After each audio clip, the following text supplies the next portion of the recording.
Welcome to this special World Values Day Values Jam.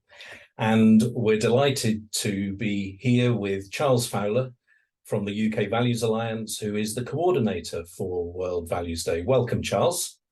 Hi, Alan. Hi, Lisa. Wonderful to be here. Thanks very much for inviting me. And I'm so pleased this is special. That's really nice, as opposed to all the other installments you have, which are not quite so special. And this is a really special one. I can understand that. Well, we understand you set high standards, so we're hoping. No pressure. So, Charles, to start with, would you like to introduce yourself? Because apart from World Values Day, you do great work in the field of values more generally. So, just a quick introduction. Okay, I'm Charles Fowler. As Alan very accurately said, I am part of the UK Values Alliance, a member of the steering group and a director of UK Values Alliance, as is Alan. And I also am coordinator of World Values Day and have been since we started it in 2016. But I came to the UK Values Alliance in, I guess, 2013, 2014, soon after it was launched, but not at the launch. And the reason I got involved in the UK Values Alliance was that I've been involved for, I think probably about 15 years before that in an educational charity involved in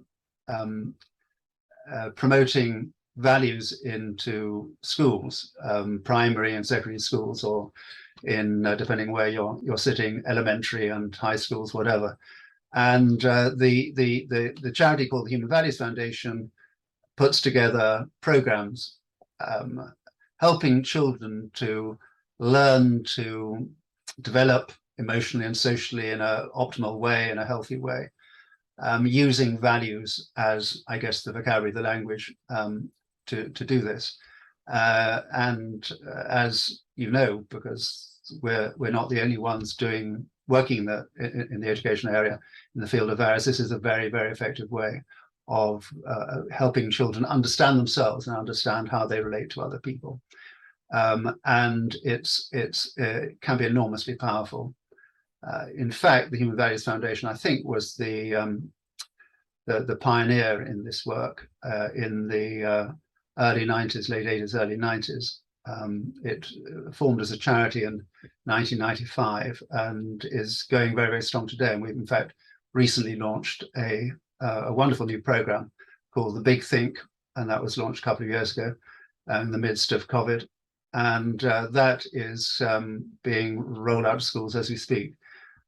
Before that, before getting involved in values, was I a non-values person? No, I wasn't. I guess I had my values, but like, I guess a lot of people in the world, wasn't totally aware of what my values were, hadn't really thought about them. Was I putting them into practice? Hopefully I was putting them into practice, but if you don't know what they are and haven't really thought about what they are, then you never quite know whether you're doing that effectively or not. So I was working in the field. I was a lawyer. By background, I'm a lawyer.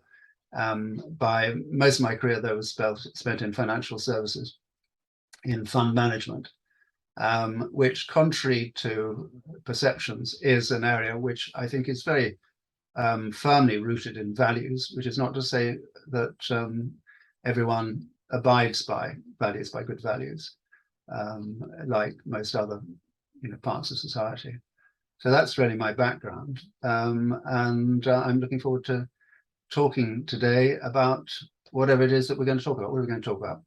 Well, the theme of World Values Day is values for community. And so because in the Values Jam card deck, we've got 59 values cards, but none of them is community. And so when this happens, as if by magic, the Joker card is on the top of the deck. And this by magic, you are holding it, Alan. You are the Joker. Wonderful. Sometimes.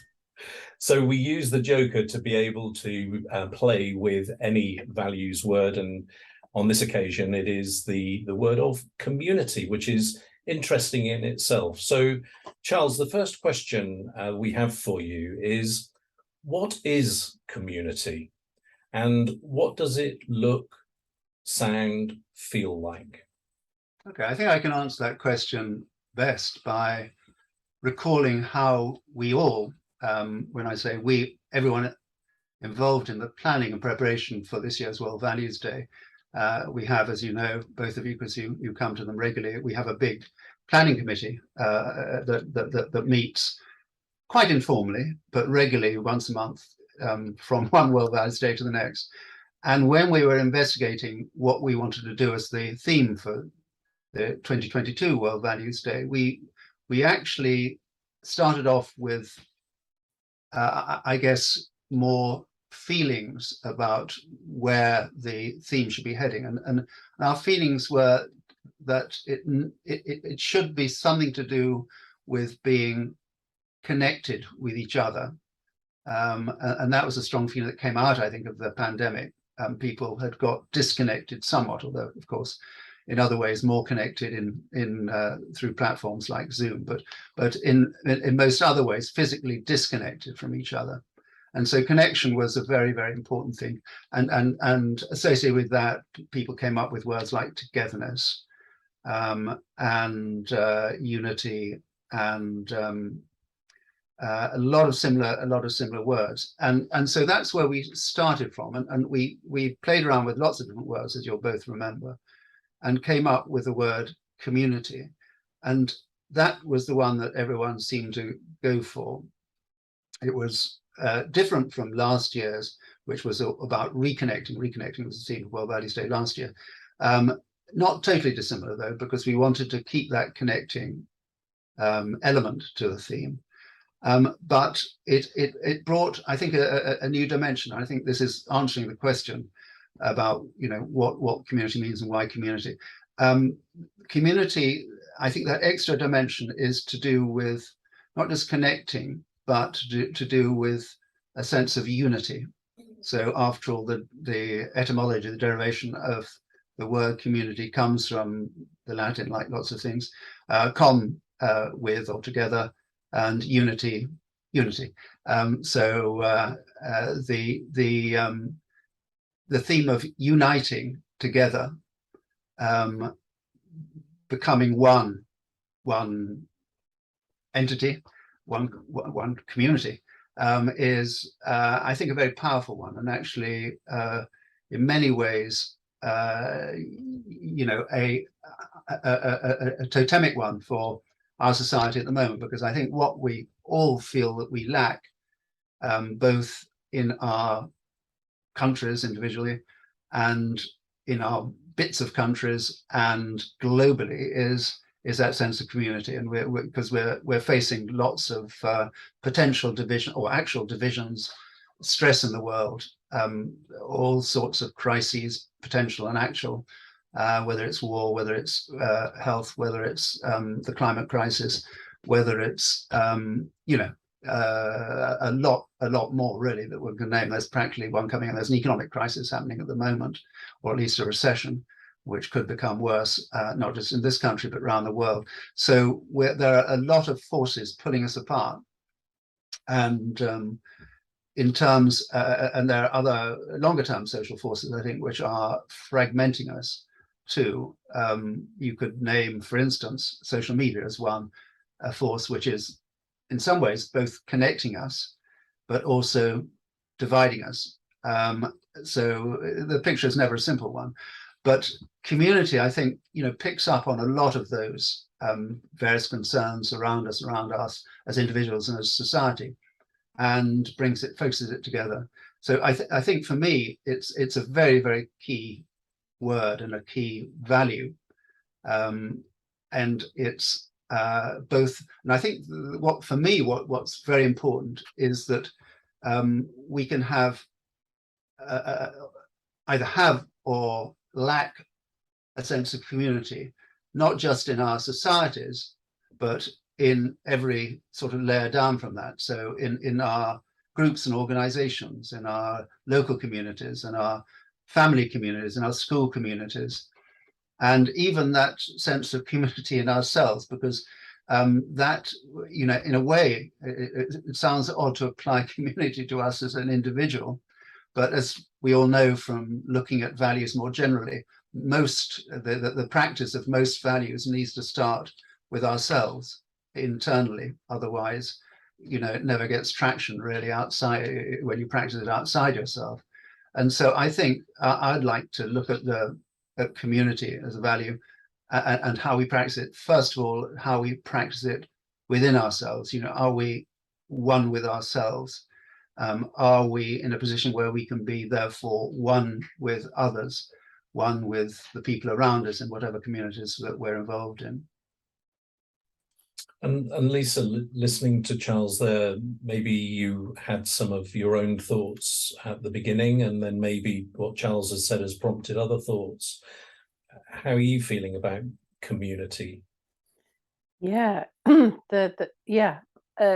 as always, when playing ValuesJam, your neural connections start to fire up. That's neural connections, and yeah, they're kind of going all over the place right now, because I started to think, oh, I'm not the person who consciously goes out and looks for community, actually.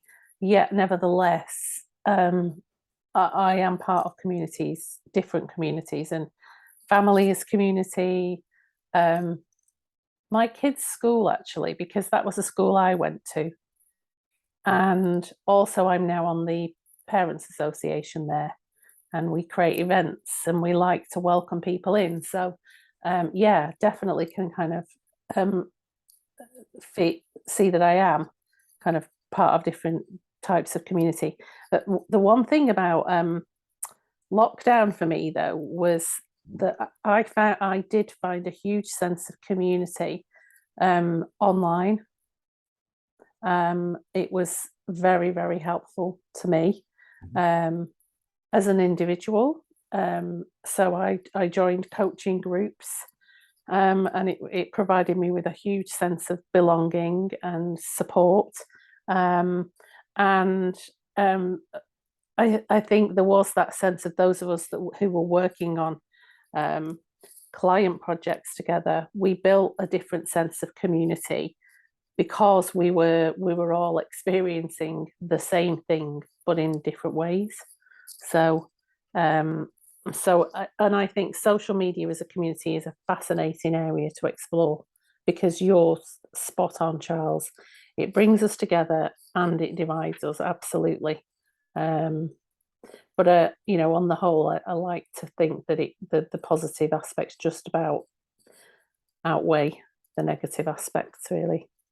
I think that there's one train of thought that's come through for me, which I hadn't really thought about before this conversation, which is the difference between how we refer to a community, so like a physical entity, but then when we're talking about real community, we use the phrase sense of community, which is quite different, actually. Yes, it is. It is. Particularly in the area of, say, social media, where you could have a community on LinkedIn, but actually there's no sense of community in that community. So it just, listening to this early part of the conversations, made me think about sense of and the importance of that, and wondering why that is, actually, because why does just that before the word community totally change the meaning of it? Is it to do with how it must be to do with the way we perceive community, isn't it? And so we put that sense of in front of community, where we're really highlighting that it's to do with our feeling about the community we're in. And I think that was really what I think it's quite difficult to articulate, but that was what I was really trying to get at when talking about our internal sense of community, if you like, that if we feel one with ourselves, it's a necessary step before we can feel one with what's going on with people around us, whether they're around us electronically or physically or whatever. It's all, and when we step out into our community, we step out into our neighborhood or to the school or on the parent run or whatever it is, or go to an office, which if people still do that these days, or link up with people on a call, which we do more of. All of that is really our feeling of community. Our feeling of community is the constituent part for all of us. We're all having some sort of sense of community when we do that. For some, it's going to be, maybe not a strong sense. For others, it's going to be much stronger. But it comes out, doesn't it, in the way we communicate with each other. It comes out in our body language, in our actual speech, in our enthusiasm, in whether we want to actually repeat that experience. And if you're, if it's a work experience, you probably have to. But if it's not a work experience, do you want to see this group of friends again? All that stuff really comes from our own feelings about the community we're in. It's driven internally. And so I think that's just why it's a good place to start. I mean, going back to World Values Day, as you probably suspected I might, but just to touch on that, just to illustrate this, it's interesting to look at the events that we've got arranged. There's a program, a schedule up, just gone up today, of the Values-thon, which is this all-day series of events. Now, when you look at the events, they really range from the internal, this sort of reflective event, which approaches the theme of community very much from personal reflection, almost from meditation, certainly from a mindful perspective. And it goes through to looking at the way that community expresses itself in all sorts of different sectors, education, organizations too. When we started off thinking, well, organizations would want to treat this theme of community as how do we as an organization practice our values in the community? How do we engage with the community successfully, connect with the community successfully, do things to better the community successfully? But actually, and that is absolutely the way that a lot of them, I think, are approaching it. A lot of organizations involved in World Values Day will approach it that way. But also organizations are approaching it too from a sense of, do we have a sense of community in this organization? As you, I think, know, Alan, there's an event going on, a cafe-style event where we've got a prominent management guru talking about communityship in organizations. And that is, I think, really, really interesting. So I think there's many ways of looking at this theme, values for community, as there are many ways of looking at the value of community, which is a similar but slightly different thing. We're looking to apply, to practice our values, to put them into action in relation to all these different communities or ways of looking at communities. So it's, I think our theme for World Values Day is more than just about the value of community. It's about all the different ways we approach community, how values, the whole range of our values that we all have can be applied in creating, maintaining, sustaining, strengthening our communities and our sense of community.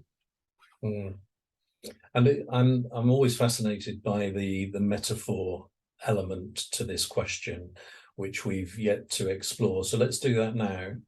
And so think about community. What does it look like? What does it sound like? What does it feel like?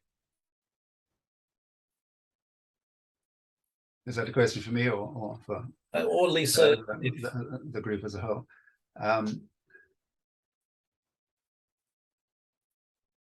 Okay, what does it look like? Sorry, Lisa, you're going to have a go. Yeah, it feels warm. It feels that there are shared values, most definitely. It feels supportive. It feels like it cares about you. It feels like it's bigger than you. It's made up of a number of people who have shared values. honestly, I've got an example in mind of a community that sprang up. The comedian Jason Manford decided to lose weight, and he started up an online group on Facebook. It's got 126,000 followers. He rarely shows up in there these days, doesn't need to. That community, it looks after itself, and the people that pop up in there are sharing their challenges, their journeys, their successes, their pain, and everybody is so kind, encouraging, supportive, congratulatory.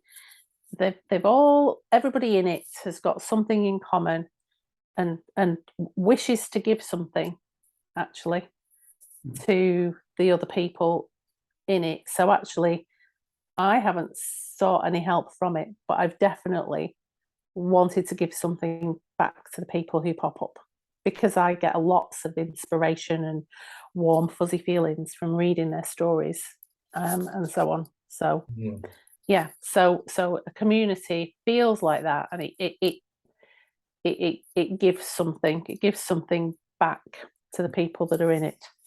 And what about the sound element, Lisa? What does community sound like?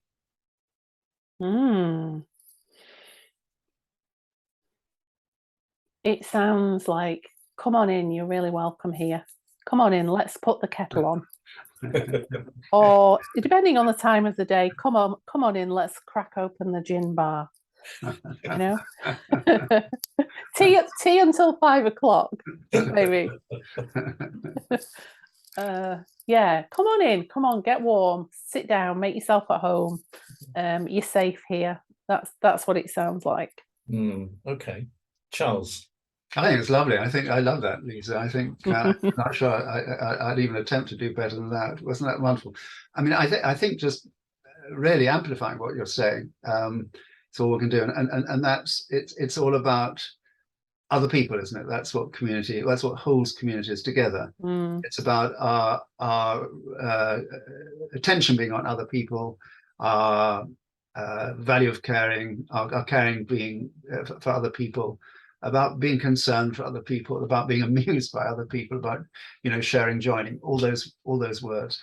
And it's actually, community is something where we don't lose ourselves in a community. Of course, we don't do that, but we to an extent subordinate ourselves. We go into that community, and we leave our all the mental processes that revolve around me. We leave that behind. It actually it suddenly starts to dampen down, and we're thinking about other people, and we're thinking, oh yeah, he could do, oh, they need something, or maybe that needs some help there, and gosh, we could tidy that up. Whatever it is, we start thinking about other people rather than ourselves, and that's why it's just so absolutely essential, whether it's a family community, whether it's a neighborhood community, online community, and at work, where we spend at least until we started working from home all the time, we spend so much of our lives, and even when we're at home working, we're still spending our lives thinking and connecting with the people we work with. So it's not submerging oneself, but it's directing one's ego outwards, isn't it, towards and sharing it with other people. And that's where all the good things come from in the world, don't they, really? They come from our sense of community, of being joined, of being one with other people. And I think that's why it feels so good when we think about what does it feel like or look like. Maybe it feels like a warm bath, or maybe that's not something you share a lot with other people, but it feels warm, it feels relaxing, it feels stimulating too. Let's leave that bath metaphor to one side. Probably get us into trouble. It's too late, Charles. Too late. So I don't know. It's Lisa mentioned the gin. I've brought the bath. It's coming downhill fast. You reminded me of I think it was my first visit to Japan, and the host said, "We must go to an onsen." And it's basically single-sex naked bathing in public. Not always single-sex, I have to tell you. Is it not? Is it not? No. Well, this was. But they don't take foreigners so often to to the mixed sex ones. No. The most strange experience. Sounds dreadful. But Lisa, there was no tea nor gin, actually. I don't Oh, to recall. yeah, one or the other might have helped. And you sense you had a sense of community, I expect, Alan, did you? Well, I was just thinking about this feeling, and I think the words that come through for me is the we bit, definitely. And you know, it's just like Charles was saying, and it's like Lisa touched on as well, that it's less about you and it's more about you being a member of the community, which is, it really does change perception and behavior, actually. Yeah. And then the other part of it is this willingness to invest or give, rather than seeking to receive or take, which we tend to when we're thinking just about ourselves. And then finally on this, for the metaphor bit, when I think about what does it sound like, it sounds like a buzz, you know, like a chatter. Whereas when there isn't a sense of community, there's silence. People don't want to talk to each other. Yeah. Okay, so let's move on. And Charles, when have you noticed a lack of community? That's really difficult, isn't it? Yeah, I'd say a lack of community happens when clearly when there's some sort of split or division. I've noticed it, I think, online in social media, for instance. I think, as Lisa says, social media can be a tremendous force for good, connecting people, can create a sense of community where none existed before. You know, we can meet people we'd never would meet before, particularly people on the other sides of the world, people we'd never be able to actually meet physically, perhaps. And so it is a force for good, bringing us together in healthy communities. But it also is, you know, potentially, and actually, sadly, it can also be a source of division, because I think it means that we quite often get into little bubbles where we're reflecting each other's opinions, and you come across them. I mean, I don't spend a lot of time on social media as it happens, but because of World Values Day, I look at it quite a lot, not so much as a participant, in fact, but you know, just because that's where people are, you know, talking about things, and that's where one is trying to put in a word about World Values Day or whatever it is about values generally. And I observe when I look at you know, random threads, for instance, on Twitter, which is a very public social media platform. As we know, Facebook tends to be more private. Most of the other ones are more private. So Twitter really allows one to reach out with very positive effects, certainly for World Values Day, reach out and find people who are deeply concerned about values, about the things we're concerned about, who one would never have met before, and perhaps would never have heard of, or they wouldn't have heard of us and what we're doing either. And yet you come across, you know, these really quite unpleasant sentiments being expressed, and people who you can see, you can come across a thread. And I came across one the other day, and it's someone I know, actually, although not well.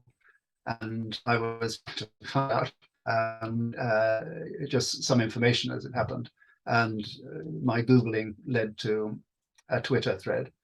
And I thought, my goodness, you know, that such negativity. And I think that's really what I'd like to bring up when we think of, you know, where do we find lack of community? I think negativity is the great barrier, and the great barrier to community, and the great source of discommunity, if that's a word. And we have we have these ambivalent feelings about other human beings. Really, we are drawn to those that we know, and we cluster together, and we find an uplifting sense of community often in our neighborhoods, in our families, in our workplaces, and so on. And it's based on trust. It's based on all those good values. We trust and respect people, that we know directly, but we quite easily distrust people and feel negative about people that we don't know. And I think the trouble with social media, the issue with social media, is that that is something that can rapidly mushroom on social media. It can grow very fast and spread very fast. This feeling of antagonism and hostility towards others as well. And that's what one finds. I mean, I was disturbed to find this thread that I spoke. I'm not obviously going to say who it was, and it wasn't the worst thing in the world, but it was just, there's so much. I just thought there's so much negativity here. How does this person manage to sustain this negativity? And I looked at it day after day, you know, and retweeting other people's negativity and other people retweet. And you know, there's this whole web. We know this very well. I'm stating what you all know, but there's an awful, I was going to say an awful world out there, but they're not. There are these awful communities, pockets of people talking to each other and just spreading negative stuff about other groups of people. Let's just put it that way. I mean, this was political, in fact, but the political verges into personal, really, very easily. And there was a lot of hatred, really, and anger, one could see. And I think that's why I think we need to be very, very conscious of the value of our communities, very, very conscious of the need for keeping those communities healthy. And that all requires effort. I mean, hence, I guess, why I feel it's a good thing to be doing this theme on World Values Day, or be doing World Values Day generally, and for you to be doing the Values Jam generally. You know, all these things are in their own way doing their bit to connect people in relation to positive values and to row back against the tide of values. Somebody coined a phrase that they wanted us to, or want us to use, and we are going to use on Twitter this year, which is "Take Back Twitter." You know, and the strapline is "Let's unleash a wave of, you know, positive values-based tweets," and you know, let's just be positive. I think the wonderful thing about for those based in the UK and even those around the world who've been in the UK for the last couple of weeks and were here for the Queen's funeral, was that the media suddenly stopped talking about all the negative things happening in the world. I mean, there was an odd report on what's happening in Ukraine, terrible things still happening, but actually it was all positive news, really. There was a moratorium on negative news. And that makes a huge difference. I mean, any number of people commented to me, you know, isn't it amazing, the positivity that's come out? But it's the lack, I think a lot of it was just shutting off the negativity. Suddenly you weren't seeing constant diet 24 hours a day of really, really horrifying news, people, you know, shouting at each other, being angry with each other, saying how bad this is, how bad that is, how awful the world is, you know, how we're all going to hell in a handcar. I mean, there was a sudden relief from all that. And I think that's something that we need to think about. And that's something that's quite modern, this constant barrage of negativity. When I look at media, when I look at television news and newspapers, I still read newspapers, they're mostly online these days, but when I got out my couple of regular newspapers I read every day, and over a period of a few days, I counted up the positive items and the negative items, and it's very consistent. It's 2/3 negative, and the remaining 1/3, you couldn't say are exactly positive. A few of them are positive, most of them are sort of neutral in a way. I mean, of course, that's very qualitative. It's just my feeling of looking at those items, but I think most people would agree if they did the same exercise. It's 2/3, and same in news programs. Most of the items are actually negative. Negative about all sorts of different things, but negative, basically bad news, worrying news, stress-making news. That's why I don't watch it. But I genuinely hardly ever watch the news. I know that there's something momentous. I'll find out about it somehow, but I don't watch it. I don't engage with it. They are telling us how to feel. They're telling us what to think. I don't agree with it. Of course, I have engaged with it in the what's been happening in the UK and the loss of the Queen, etc. But I've really gone back now. The funeral is over. I've gone back to not watching it again. can't engage with it. And sadly, the trolls of this world, who I don't think are a community, I think they're all lonely, sad individuals who pick holes in other people. They've jumped on the bandwagon about a well-known TV celebrity right now, and they're hounding, two of them actually, hounding them and calling for their resignation because they appeared to jump the queue at the Queen's Vigil, which they assure us they didn't. They were there as journalists. But nevertheless, the kindness has disappeared, and the trolls have all come out again. It's very sad, very, very sad. And Lisa, what about yourself in a time when you've noticed a lack of community?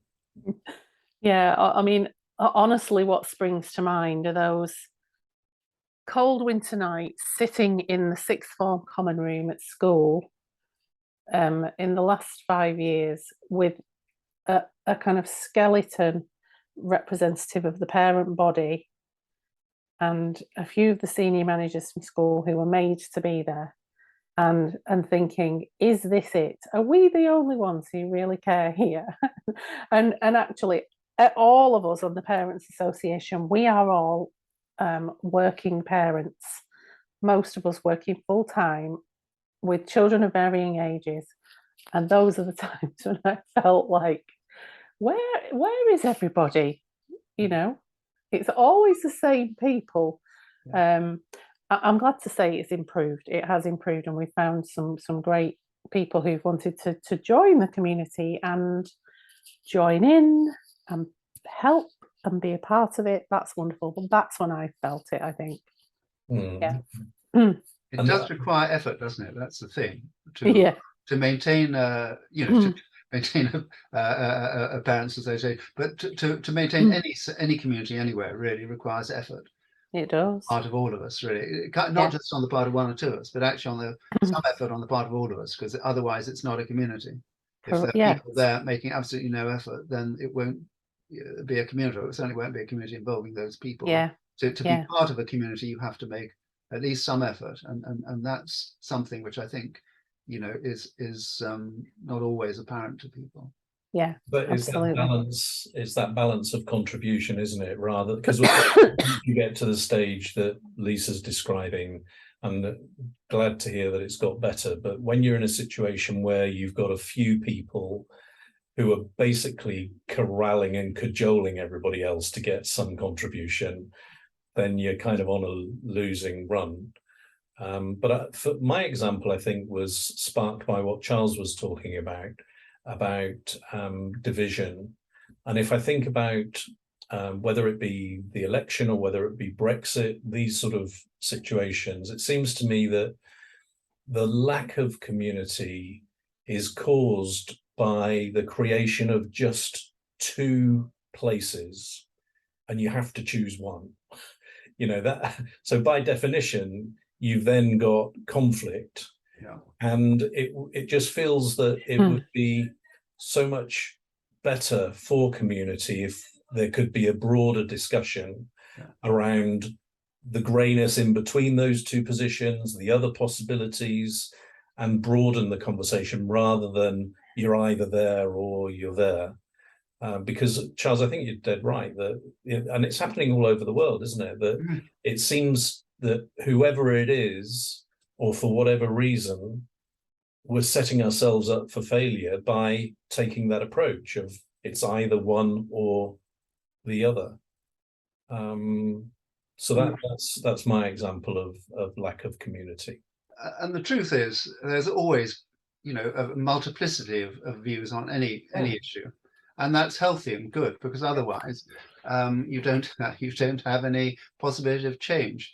If 50% of the people have one view, 50% have a absolutely polar opposite view, or even worse, if it's 90 and 10, then you're really going to have, you're boxed in. It's going to be a sterile. There's going to be no discussion, and people are just going to be, angry and shouting at each other if you're not careful. and there's no possibility of finding that actually maybe it might be possible that neither of those views are correct. And there may be someone in there, if you just listen to them, and somewhere in the middle of that polarity, who might have a slightly different idea. And maybe, you might be partly right, they might be partly right. But this person in the middle might be able to take you towards something that actually shows you that, well, there's a different perspective on this, or there's a different possible outcome. So I think that it's very dangerous to live in a world where it's us or them, black or white, friend or foe, and I think a lot of it's to do, like most of these things we've been discussing, it's to do with our own human nature. It's our own psychology, the way we often, maybe it's the way we've evolved over millennia, but the way we have this instinct for to either freeze or fly, to say it's we're always on the lookout for something that's likely to threaten us, and we're always inclined towards seeing others as the enemy, the foe, and some people have that in a very accentuated form psychologically, and find it very difficult to reach out to other people, to take in other people, to accept other people's opinions at all, in whatever setting. And that may be the case in terms of individuals, but we don't want to have that ruling our society. It's very, very dangerous. Yeah, I think that it's partly to do with the way we deal with it personally, and so it's the nature-nurture thing. So the other part of it is the environment that's created within which we exist. And I'm thinking of a values project, actually, where, as always, there were some people in the organization that were saying, oh, this values stuff is just, it's a load of rubbish, it's not going to work.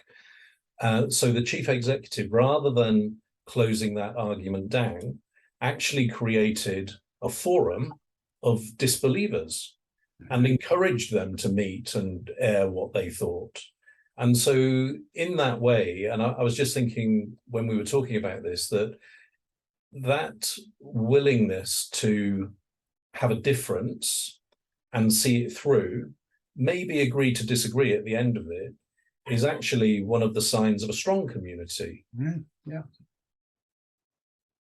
How can you relate to that within your, so for instance, the school environment, Lisa, that you've talked about, have you had situations more recently where, because it's a stronger community, you've had to grapple with difficult situations, but you've been able to do that without people falling out?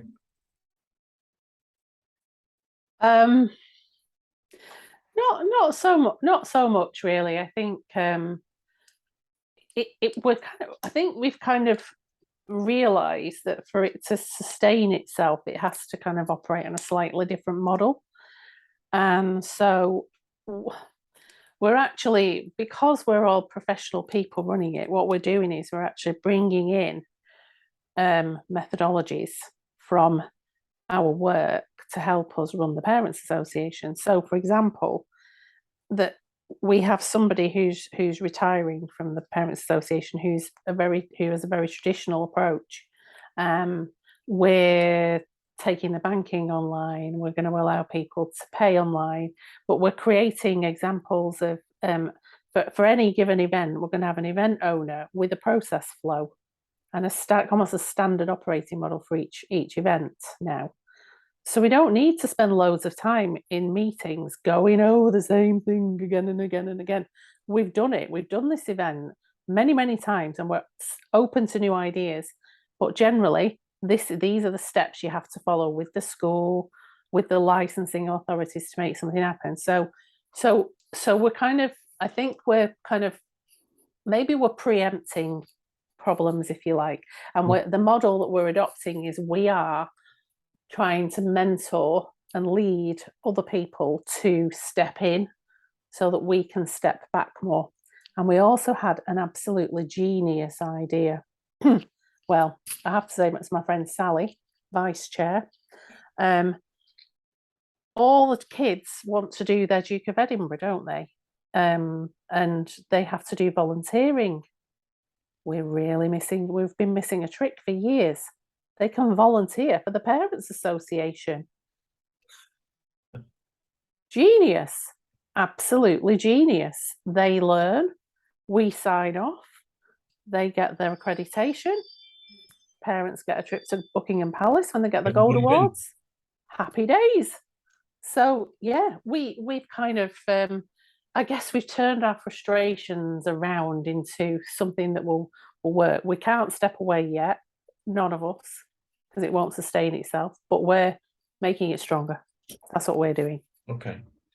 Well, I think, our time has flown by this afternoon, and it is time to wrap things up. So the question that we always ask at the end of a Values Jam is, what are you encouraged to do differently about community as a result of our conversation? So Charles, would you like to go first? Yeah, I think what I'm encouraged to do coming out of this conversation is really not to hold back, to have a go, and don't be worried about how it's going to be received. If your action or your intended action is based on a solid value that you really believe in, and it's genuine, and you're really expressing positive value, positive towards somebody else, whether it's caring, compassion, whatever it is, trust. Have that trust, have that compassion, and do it with joy. So I think positivity, action. Okay, and Lisa? Positive action. How about that? That sounds fantastic, Charles. For myself, I want to show up more for my chosen communities, and I want to show up with a good heart and for the greater good of the community. So I want to kind of think about that and how to help other people, kind of replicate that sense of community and take it forward. I think that's what I would like to do. Okay. What about you? Yeah, mine is about helping to create the environment in which people can flourish in order that the community thrives. So, just now we were talking about the two elements of, one, it's personal approach and behavior and all of that stuff. But the other part of it is the environment in which you exist. And the two have to be right in order for the true potential to be realized. So I'm just going to, where I'm working with communities, I'm going to be asking myself the question, how can I or we create the environment within which we can flourish? Lovely. Okay, so Charles, thank you very much for joining us today to explore community. When this is published on the Values Jam YouTube channel, it'll be the 30th of September, so just the day before all of the celebrations for World Values Day start on the 1st of October, and then see us through to the day itself on the 20th and until the end of October. So let's wish us all the best of luck for this year's campaign. Yeah, have a great World Values Day and a great October, really. Absolutely, Charles. That's appropriate. Yeah, thank you very much, Alan. Thanks, Lisa, for inviting me on. I'm sorry I couldn't get into the actual studio that you have behind you, Lisa, which such a huge studio to fit into your house. But I'm one day we'll have a session together in that studio, I'm hoping. Absolutely, you've been more than welcome. We'll make that happen. Lisa, make sure he doesn't ask that to be anything to do with the bath. Yeah, no baths involved. Take care. We'll steer clear. Bye, everybody. Bye-bye.